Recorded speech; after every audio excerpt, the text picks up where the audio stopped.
To start off with, I'd like to say this is my very first YouTube video. And today I wanted to talk about stress and anxiety because it's something that I struggle with a lot, and today it was just really bad. Yeah. So,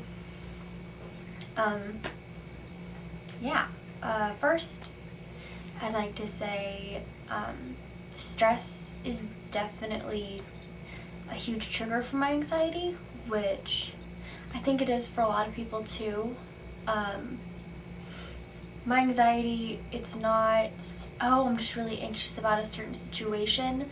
I can be completely normal, no one's normal, but, sitting down, trying to focus on class, or sitting down and watching a video, and it just will hit me. And it's something that has been pretty mild my entire life. I was always a very anxious person, very paranoid always, but ever since I went to college, I think it's gotten a little bit worse for me. And even before then too, my senior year is when it really started to get bad, I think.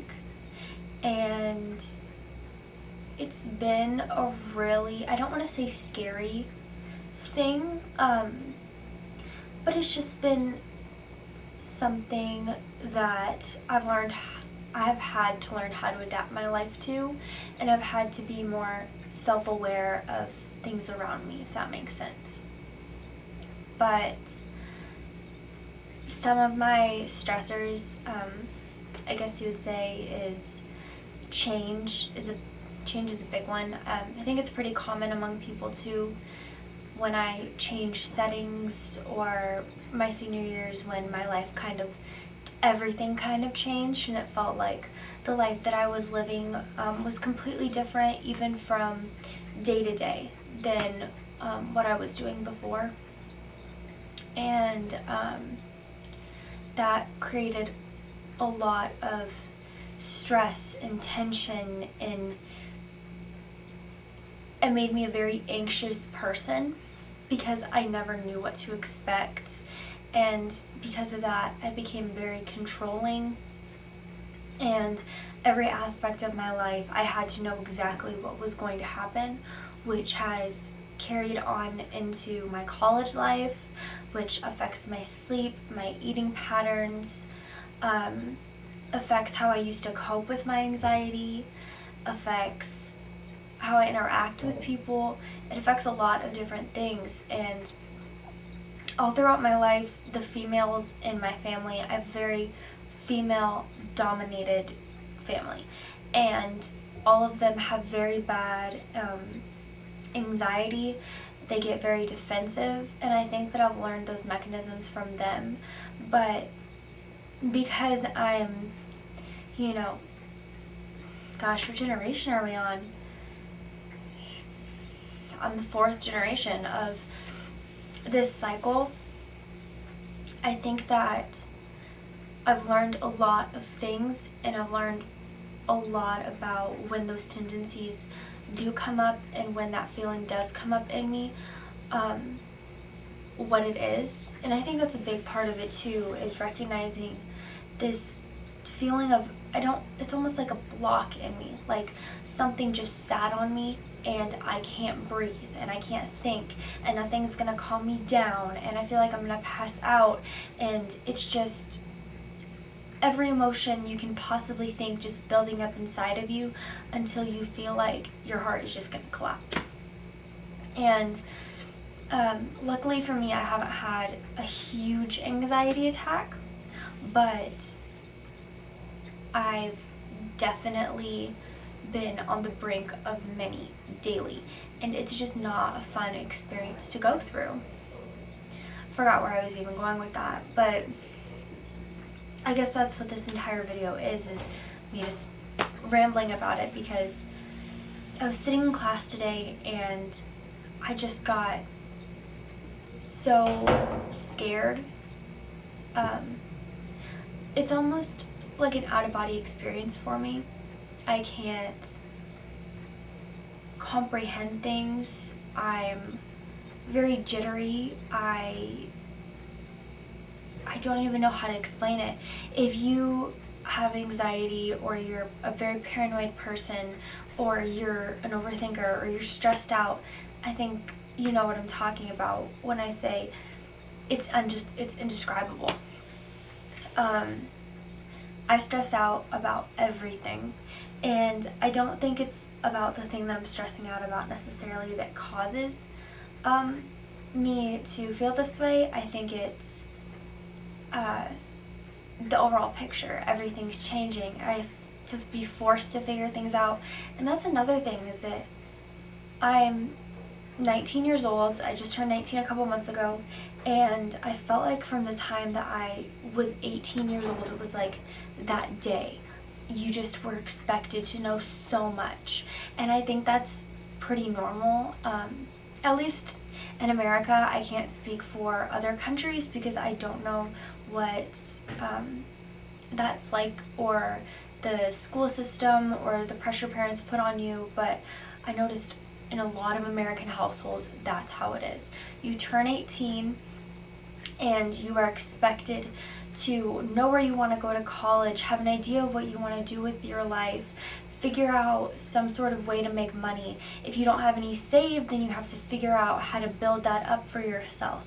Figure out how to get a car if you don't already have one. Figure out your car insurance. For a lot of families, it's paying your phone bill. And I know those seem like first world problems, but from what I've learned in life, through everything that I've gone through, and trust me, it has not been easy, and I'm not even going to complain about it, because everybody has things that they go through, and that's just life. But everyone's hard is hard. There's no indicator of what is difficult. And I think that we get so hung up on, well, my life is worse. Well, my problem is bigger. And it's not even like that, you know? But anyways, back to my original point.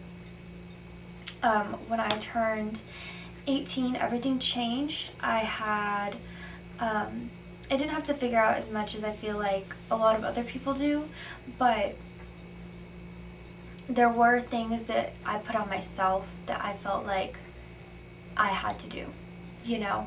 I felt like I had to be completely independent. I had to work almost a full-time job while trying to graduate high school just to do everything that I wanted to do without help. Granted, I had an enormous amount of help. I really did. But even with that, I still felt stressed. I still felt scared. I still felt anxious all the time. I felt like my life wasn't going in the direction that I wanted it to go to. I felt trapped. I didn't see a future for myself. And that was a really scary thing. I knew what I wanted to do, but I think I realized just because you know what you want to do doesn't mean that you really know what you want to do, if that makes sense. Your life and your career, oftentimes, I feel like, are two very separate things. You can put on a face at a job, but at the end of the day, when you go home, that is what you have to face.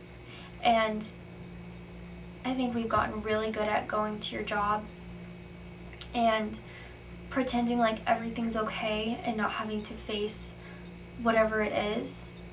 But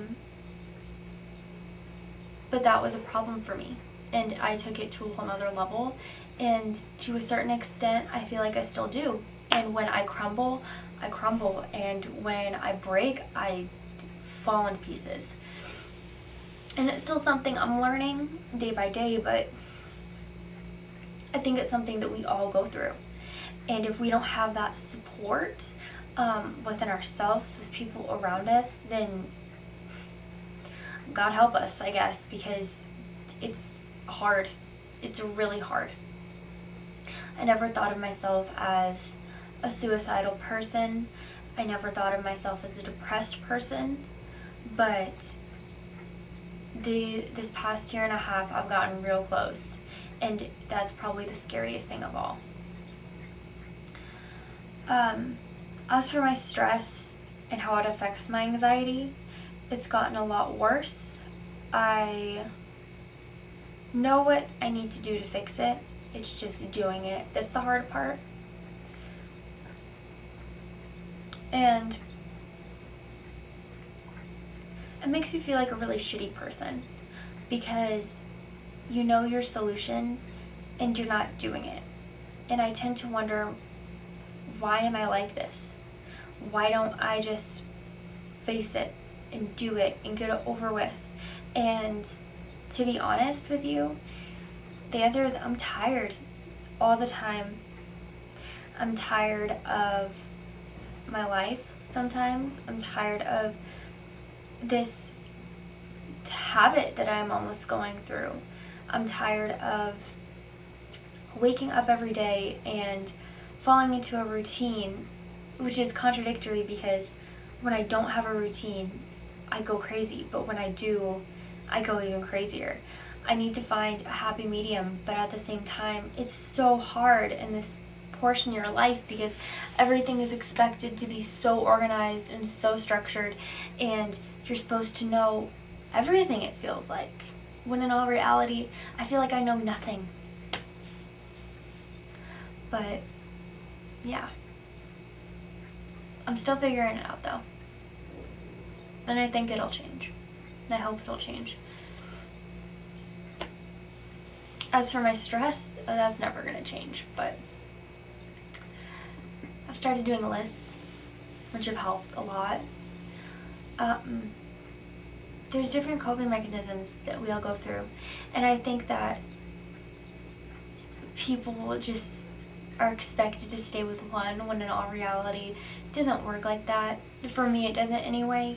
Back when it first started, I started working out a lot, which I still continue to do. It still helps, but working out now has become something that I put on myself that I feel like I have to do to lose weight, to be a perfect image, which causes me stress, which in turn leads me to feel anxious about myself, and am I good enough, and what's my worth, and all these thoughts that I think every girl, every male, we all feel at some point. And if you don't, it's in a different way for a different subject. So I think working out now has become a little bit stressful in itself, not doing it, but getting there. But like I said, making lists of what I want to do in my day as opposed to what I have to do in my day, and balancing that out has really helped me. But there's still a lot of growth, I think, that I have, and that's okay. And I'm still learning to accept that, and I'm still learning to accept that there are going to be days, most days, where I feel I'm filled with anxiety about everything, and that's just the point I am in my life, and I'm learning to be okay with that and embrace it, but it's gonna take a lot of work. But yeah, if you watch this all the way through, if you've watched 10 seconds and you just skipped to the end, I appreciate it. I hope that this helped somebody. If it didn't, I hope that got to know me a little bit better. I didn't even introduce myself. I'm Maddie. Nice to meet you. I'm from Seattle. Like I said, I think I mentioned it in the video, I'm 19, and yeah, that's me. But I hope to make another video. I hope that if you're here, you're gonna stick around, and I will see you next time.